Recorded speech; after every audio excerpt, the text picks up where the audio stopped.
প্রশ্নে জিজ্ঞাসা করেছে কোন সংখ্যার 6 গুণ হইতে 50-এর 13 গুণ বিয়োগ করলে 125-এর 8 গুণ হইবে। চলো করা যাক।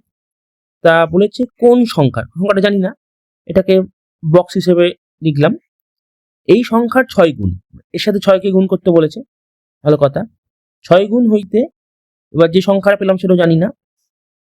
এবার কি বলেছে, 6 গুণ হইতে 50-এর 13 গুণ বিয়োগ করতে হবে। 50-এর 13 গুণ কি করে পাবো না, 50 গুণ 13, এই গুণটা করলে কত হয়, 13 0 0 13 5 65, মানে 650।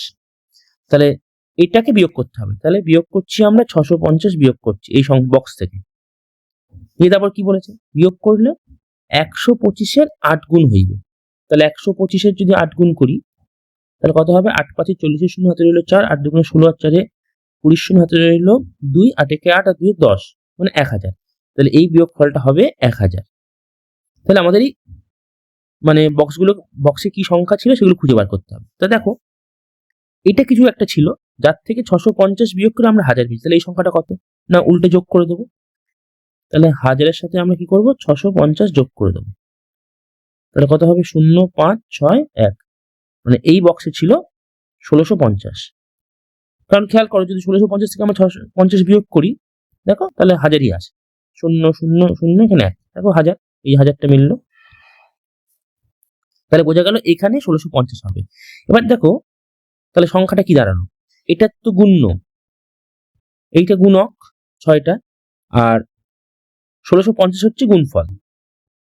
তাহলে আমরা কি কি জানি, গুণফল জানি আর গুণকটা জানি, কিন্তু গুণ্য জানি না।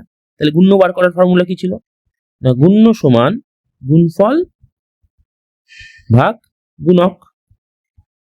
তাহলে আমরা গুণফল কত দেওয়া আছে, 1650, তাহলে ভাগ করব কি দিয়ে, গুণক দিয়ে। গুণক কত, না 6। তাহলে এটা যেটা উত্তর হবে সেটাই। তাহলে আমরা ভাগ করি, 1650-কে আমরা কি করছি, না 6 দিয়ে ভাগ করছি। 6 দিয়ে 12, 4 5, 6 7 42, 3 0, 6 5 30। তাহলে কত এলো, না 275 এলো। তাহলে গুণ্য সমান কত, না 275। এখানে 275 বসবে। তাহলে এই যে প্রশ্ন জিজ্ঞাসা করেছিল কোন সংখ্যার, তাহলে সংখ্যাটা হচ্ছে 275। আশা করছি বোঝা গেছে। এখানেও লিখে দিই 275। তাহলে আশা করছি বোঝা গেছে। এটা খুব একটা জটিল নয়। তাও যদি কোথাও বুঝতে অসুবিধা হয়ে থাকে আমাকে জানিও, আমি উত্তর দিয়ে দেবো। ভিডিওটা দেখার জন্য ধন্যবাদ।